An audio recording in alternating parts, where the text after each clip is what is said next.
They always come back. Not when you're crying, not when you're begging, not when you're waiting by the phone at 3 a.m., rereading old messages like they might change the ending.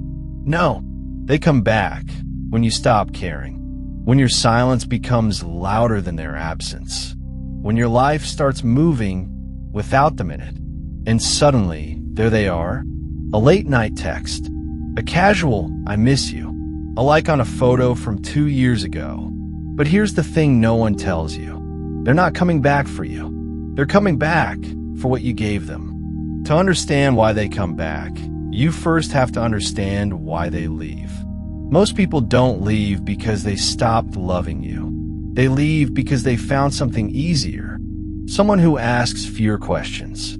Someone who doesn't challenge them to grow. Someone who lets them stay comfortable and emotionally unavailable. They leave because your depth intimidated them. Because your love held a mirror up to their immaturity. Because being truly seen terrified them. So they ran, not from you, from themselves. And where did they go? To someone who wouldn't notice their patterns. To someone who wouldn't ask why they go cold for 3 days without warning. To someone who wouldn't care enough to say, "This isn't okay." They traded depth for convenience, intimacy for comfort.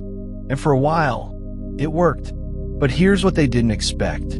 They didn't expect you to heal. They didn't expect you to stop calling.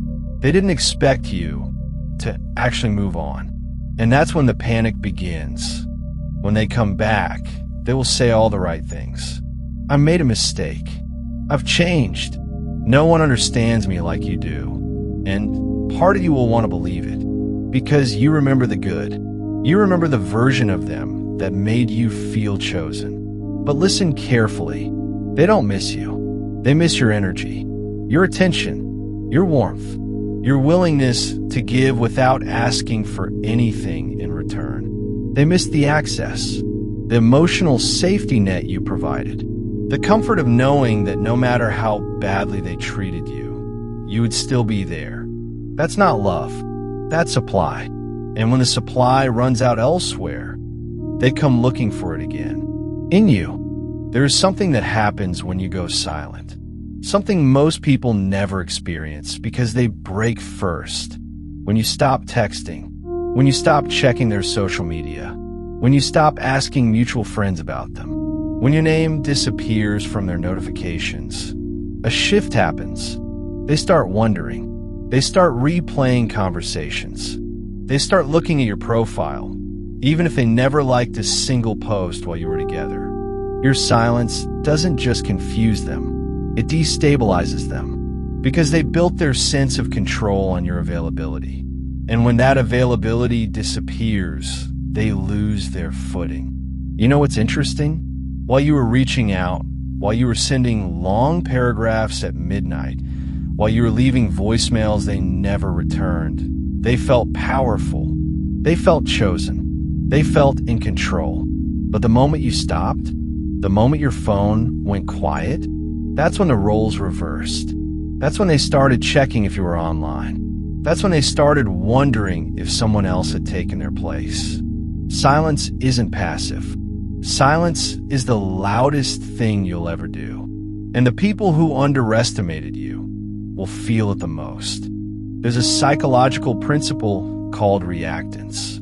It means that when something we once had becomes unavailable, we suddenly want it more. This is exactly what happens when you move on. When you were available, you were an option. When you were chasing, you were predictable.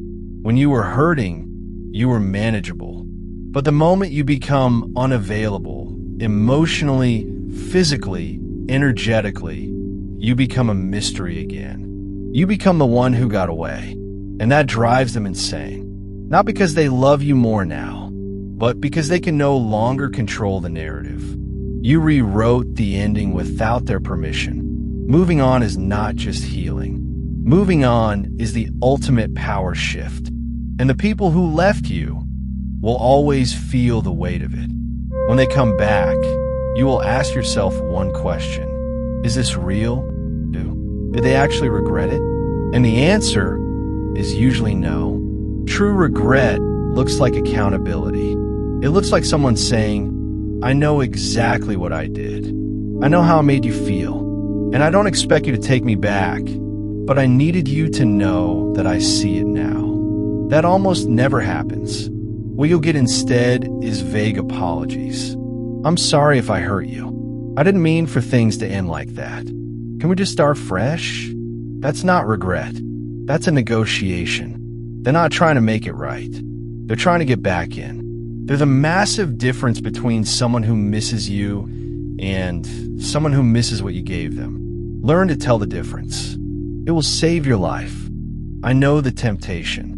I know how strong the pull is.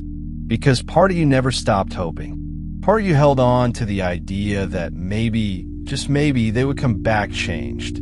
But think about this. They had you. They had your love, your patience, your loyalty, your time. And they chose to leave. They chose someone else. They chose silence. They chose themselves over you. And now that you've rebuilt yourself from the wreckage they created, they want back in? No. Remember the nights you couldn't sleep. Remember the mornings you woke up and for 1 second everything was fine, and then it hit you. They're gone. Remember how your chest physically ached. Remember how you had to relearn how to eat, how to focus, how to exist in rooms that still smelled like them. You went through all of that, alone, without their help, without their care, without a single word from the person who promised they'd always be there. You didn't survive the storm just to walk back into it. You didn't cry yourself to sleep for months just to hand them the keys again. You didn't learn to live without them, just to go back to needing them. Let them knock. Let them text. Let them wonder. But do not open that door. The most powerful version of you is the one they cannot reach. Not because you blocked them, not because you're hiding, but because you've genuinely moved forward. Because your energy has shifted. Because the space they used to occupy has been filled with something better. They will come back. They always do. But when they do, you won't feel the same pull. You won't feel the desperation. You won't feel the need to explain, to prove, to convince. You'll feel nothing, and that nothing is everything. It means you've healed. It means they no longer have power over your peace. It means you finally chose yourself and meant it. Let them come back. Let them see what they lost. Let them sit with the silence you once begged them to break. You don't owe them a second chance. You owe yourself a better life. Here's the final truth. The best revenge is not anger.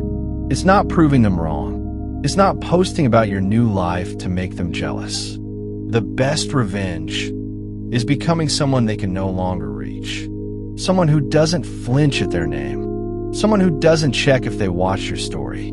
Someone who walks through the world with a quiet, unshakable power that they will never understand. Because they left a version of you that was broken. And now there's a version of you that is rebuilt, refocused, and unreachable. Let them watch. Let them regret. Let them wonder what would have happened if they had just chosen to stay. But don't wait for them to answer that question. You already have your answer. You moved on, and you're never going back.